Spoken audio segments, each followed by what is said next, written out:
Okay, चलो good morning. आज हम एक टॉपिक हम शेयर करेंगे आपके साथ। उसका नाम है डिटरमिनर्स। ये आर्टिकल जैसा ही एक हिस्सा है।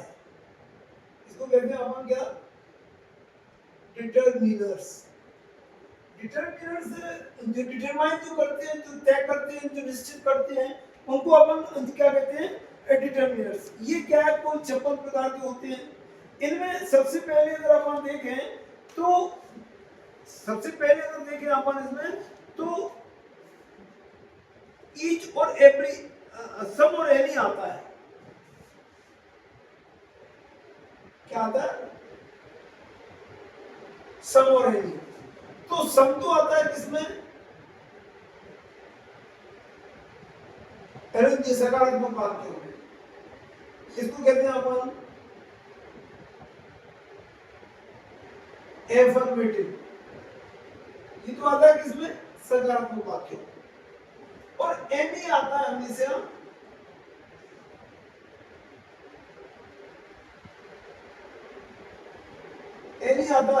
किसमें? और नेगेटिव और इंटरोगेटिव में।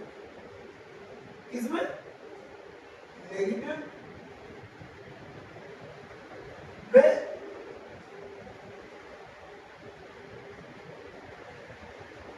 Interrogative sentence. तो इंटरोगेटिव को हिंदी में कहते हैं अपन क्या?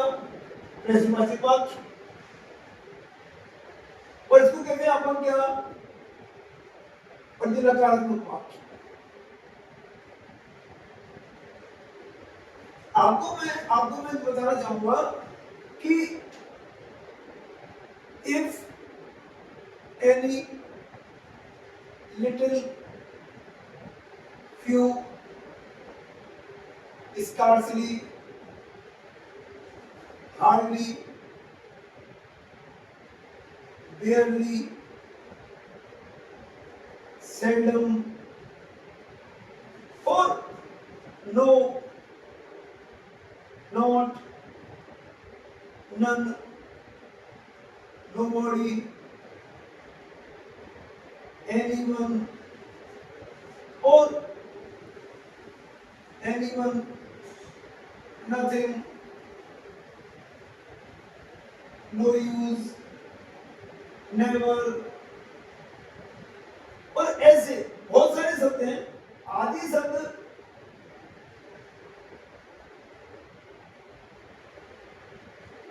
सकारात्मक वाक्यों को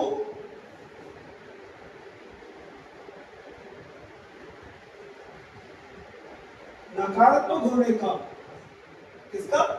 नकारात्मक होने का बोध कराते। क्या कराते? बोध कराते। तो एक बिल और वुड से बनने वाले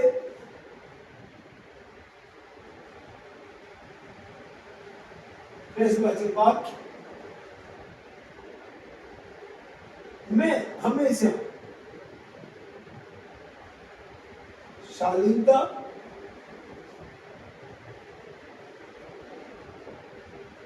सुझाव, विनम्रता आदि का बोध होता है। आदि का बोध होता है जिसमें एनी नहीं, सम का प्रयोग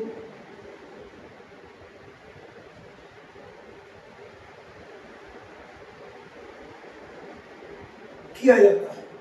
इसमें एनी नहीं, सम का प्रयोग किया जाता है। तो ऐसे वाक्यों में अपन सम का प्रयोग करेंगे और ऐसे वाक्यों में अपन एनी का प्रयोग करेंगे, क्योंकि ये वाक्य को नेगेटिव बनाते हैं और ये वाक्य को एफर्मेटिव बनाते हैं।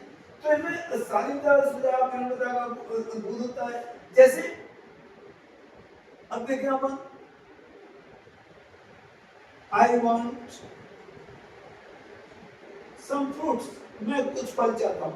अब इसी वाक्य को अगर अपन नेगेटिव बनावे तो I don't want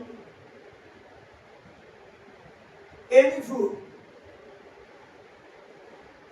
any fruits. इस वाक्य को इंटरोगेटिव बनावे do I not, do I want any fruits.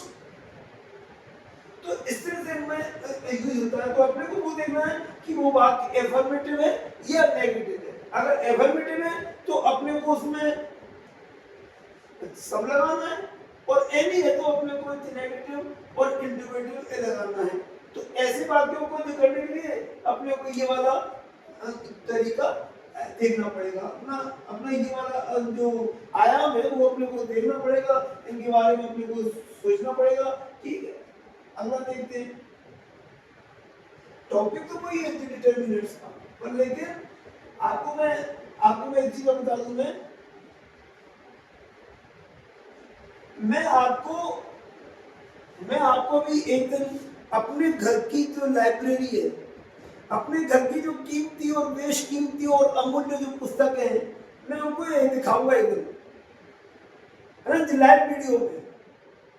है ना, लाइव वीडियो में मैं आपको एक बात के लिए धन्यवाद देना चाहता हूँ कि आपने मुझे जो सब्सक्राइब किया है और जो शेयर किया है, उसमें मुझे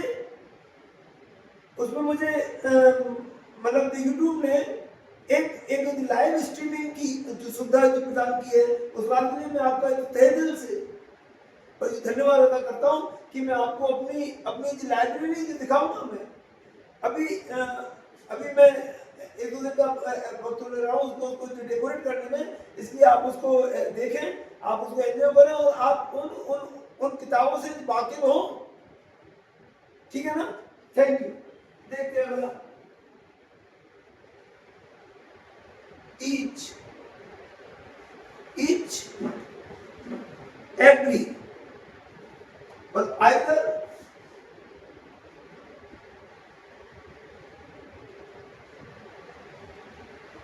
but neither, each or every, either और neither। अब देखो आप, मैं इसको बताता हूं कि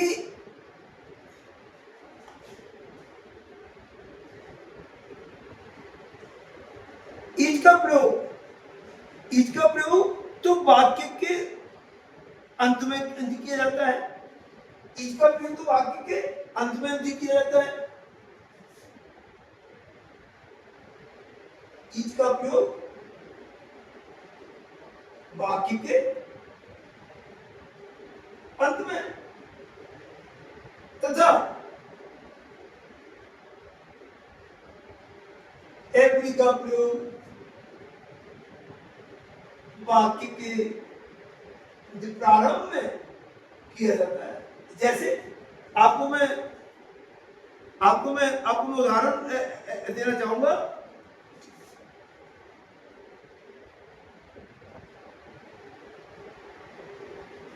The teacher put the questions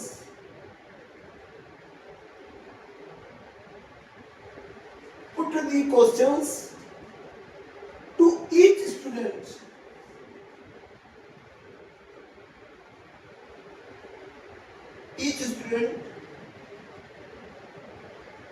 in the class। तो इसमें ईच का प्रयोग कहां पर हुआ? वाक्य के लास्ट में, मतलब के बाद में। अगर इस वाक्य को अपन कैसे बोल रहे हैं?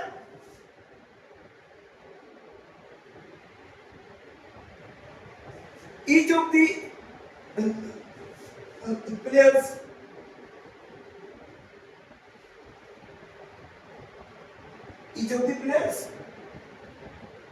has been congratulated on or giving success on giving success। अब मैं आपको देना चाहूंगा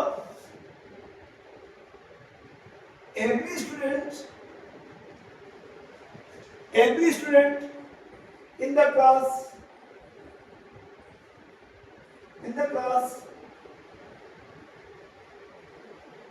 had a book। तो इसमें हेड क्या है? ये एवरी का प्रयोग कहां पर हुआ? वाक्य के प्रारंभ में। ईच का प्रयोग अगर पैसे में बनाते हैं तो वाक्य के प्रारंभ में आ जाता है, नहीं तो ईच का प्रयोग वाक्य के अंत में भी किया जाता है। अब देखिए आइदर और नाइदर, आइदर और नाइदर में तुम यूज कर दोगे उसी वक्त इसका अर्थ स्पष्ट होगा। देखिए आप either book was or preferable or neither book was preferable। तो आपने जब यूज किया तो उस समय इसका उपयोग हुआ। ये हमेशा एक वचन संज्ञा के साथ में ही प्रयोग होता है। तो इस तरह से अपन जो देखेंगे। और अगला मैं आपको बताना चाहूंगा ऑल और बोथ, ऑल और बोथ, ऐसी ऑल और बोथ है। तो इनमें क्या होता है? ऑल का प्रयोग देखो काउंटेबल भी है, ये क्या है? काउंटेबल भी है और अनकाउंटेबल भी है, दोनों ही है ये, है ना? तो अपन देखेंगे ऑल का प्रयोग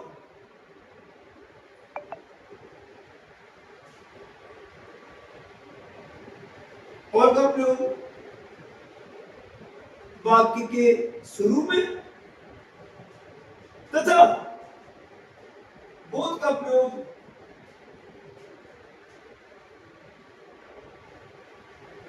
वाक्य के अंत में किया जाता है, वाक्य के अंत में किया जाता है। देखो ये बहुत अच्छी वो है क्या? All the world is stage, पूरा संसार एक रंगमंच है। ये देखो वैसे तो सिमली है, ये तो सॉरी मेटाफर है। इस मेटाफर को विलियम शेक्सपियर ने अपनी किताब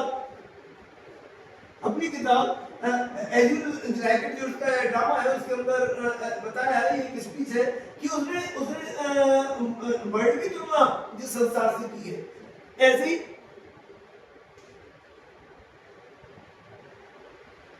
ऑल दैट ग्लिटर्स, जो सब कुछ चमकता है, इज नॉट गोल्ड। देखा they invited both of us, तो इसको अपन ऐसे भी कर सकते हैं, they invited us both, उन्होंने हम दोनों को आमंत्रित किया। तो इस तरह से भी अपन इन वाक्यों का प्रयोग कर सकते हैं। अब देखिए आप अगला टॉपिक बहुत इंटरेस्टेड है, इसमें एक इंटरेस्टेड स्टोरी भी है, वो मैं आपको सुनाऊंगा। आप समझने की कोशिश करें आप उसको, है ना? स्टोरी के माध्यम से मैं आपको बताऊंगा। देखिए आप फ्यू, ए फ्यू और दी फ्यू, ऐसे ही लिटिल, ए लिटिल और दी लिटिल। तो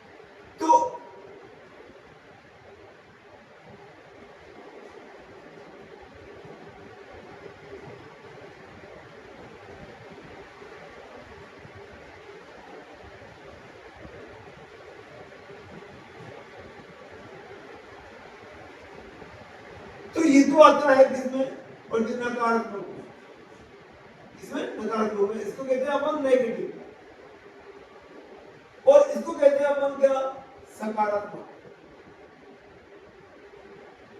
ये आता है एफर्मेटिव, और ये आता है पुनरावृत्ति के लिए। इसके लिए पुनरावृत्ति के लिए इसको कहते हैं अपन रिपीटिशन। इसका अर्थ होता है कम मात्रा के लिए, और ये कहलाता है कम संख्या के लिए। अब देखिए आप, तो ये तो आता है नकारात्मक में, ये आता है सकारात्मक में, ये आता है। अब मात्रा किसे कहते हैं? जिस चीज को अपन तोल सकते हो उसको तो क्या कहते हैं? मात्रा। जिसको अपन तोल नहीं सकते हैं उसको क्या कहते हैं? संख्या। जिसको अपन गिन सकते हैं उसको क्या कहते हैं? और संख्या। जिसको अपन गिन नहीं सकते उसको क्या कहते हैं? मात्रा। तो इसमें देखो, अब आपको मैं एक स्टोरी बताता हूं। मैं एक स्कूल है, उस स्कूल का नाम है Swami Vivekananda senior secondary school Karauli. इस स्कूल में 3000 स्टूडेंट हैं। कितने स्टूडेंट? 3000। ये शनिवार का दिन था और दिसंबर का एक महीना था। यहाँ के प्रिंसिपल ने एक ऑर्डर निकाला कि कल यानी कि संडे के दिन सभी विद्यार्थियों को सुबह 6:30 बजे आना है और पूरे स्कूल कैंपस की सफाई करनी है। जब तक सफाई नहीं हो जाती तब तक किसी को नाश्ता भी नहीं दिया जाएगा। तो उन्होंने, एक टीचर और था, उसको कह दिया कि भैया आप भी आ जाना, आप भी आ जाना। तो अगले दिन नेक्स्ट डे, मतलब संडे के दिन, जो एचएम था वो तो 6:15 पे आ बैठा। कब? 6:15 पे। और 6:18 पे जो एक टीचर था वो आ गया। इस 6:18 पर जब उस प्रिंसिपल को, जब उस तो 6:20 पे 3 विद्यार्थी आए। कितने विद्यार्थी? कम, बहुत कम, ना के बराबर। तो उसने सोचा कि यार 6:35 हो जाए, जब मैं इकट्ठा ही जाऊंगा और प्रिंसिपल के यहाँ रिपोर्टिंग करूंगा। तो वो जब 6:35 हो गए तो वो जो टीचर था यूजीएस, वो उस प्रिंसिपल के पास पहुंचा और वो बोला कि सर,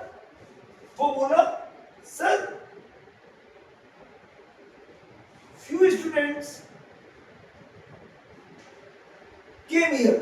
कुछ विद्यार्थी यहाँ पर आए हैं। कितने आए? कुछ विद्यार्थी आए हैं। जब वो उससे कह रहा था तो इतने में वो तीनों लड़के जो ग्राउंड में जो खड़े हुए थे, उसने एक दूसरे से कहा कि भैया इस स्कूल की सफाई का ठेका हम पे ही है क्या? इस 6:30 बजे ठंड में हम क्यों आए? तो इसने इस बार ने इससे कहा कि अपन चले। इस बार ने अपनी सहमति दी और वो तीनों चले गए। जब यूजीएस उस प्रिंसिपल के यहाँ से वापस आया तो उसने देखा कि वो सब चले गए। तो उसने फिर वो दोबारा प्रिंसिपल के पास गया। वो सर बोला कि sir, the few students came here, जो यहाँ पर आए थे, went away, वो चले गए। अगर मान लो ये 3 की जगह पर 100 होते तो वो इसमें एक फ्यूज लगा देता, और वो 100 भी चले जाते तो वो क्या लगा देता? दी फ्यूज। ऐसे ही दिन एक जो लड़का है, उस लड़के की माँ ने उस लड़के से कहा कि जा तू दूध लिया। उस लड़के से कहा कि जा तू दूध लिया। तो वो लड़का बेचारा, उसको खेलने जाना था। तो वो लड़के ने मना की। तो उसकी माँ ने उसको 5 लीटर की टंकी दे दी। 5 लीटर की और टंकी दे दी। तो बेचारा वो दिन लगा है और जल्दी में और जाकर के और वहां दूध वाले का पहुंचा और वो पहुंच करके बोला कि ओए दूध दे दे। तो वो उसने सोचा कि अच्छा हमसे ऐसे बोलता है। तो वो लेकर के उसने उसके यहाँ पर थोड़ा सा दूध, कितना, एक कड़छी भर के दूध उसके यहाँ पर उसकी जो टंकी में उसने पलटी डाल दिया। अब वो दूध को लेकर के अपने घर पे आया। वो बोला कि मम्मी लो दूध। तो जब वो मम्मी ने देखा कि इसमें तो दूध ही नहीं है, तो वो दोबारा गया। तो वो बोला भाई साहब जो दूध दी लिटिल मिल्क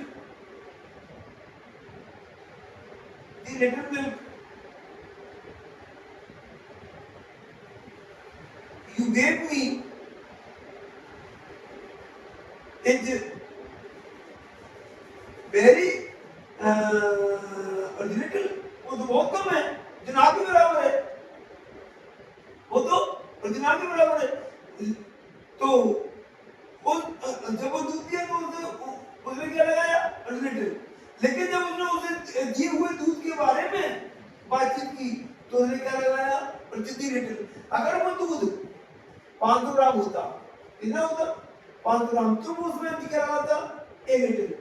और वो 1 लीटर भी कम रहता तो क्या लगाता वो 1 लीटर। तो इस तरह से ये सब चीजें आती हैं। देखें आप, अब आपको मैं एक टॉपिक और है इसका, बहुत बहुत इंटरेस्टेड टॉपिक है वो मैं आपको बता दूं। आप उसमें बहुत ज्यादा आपको कंफ्यूज होने की आवश्यकता नहीं है, क्योंकि बहुत इजी टॉपिक है वो, आपको मैं बता दूं।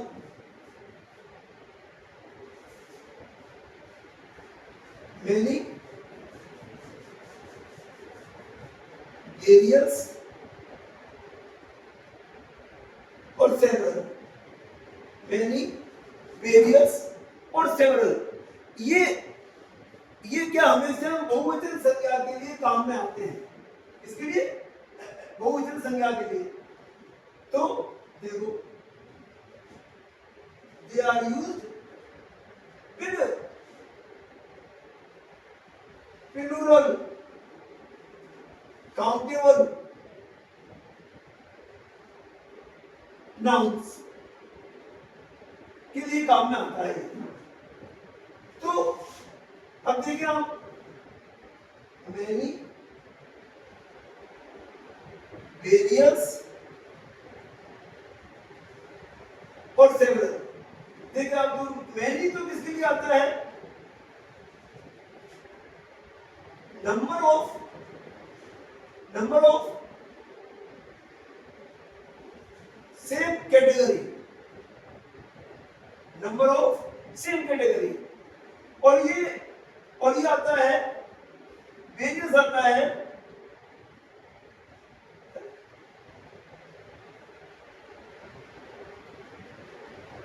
सॉरी वो क्या कंफ्यूजन हो गया मैं।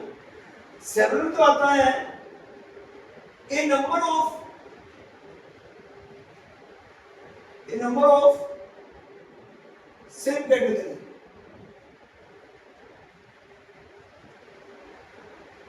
की। और मैनी आता है a large number of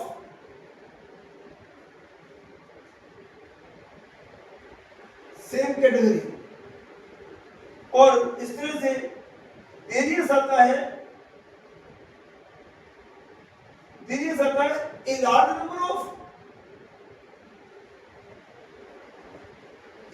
number of different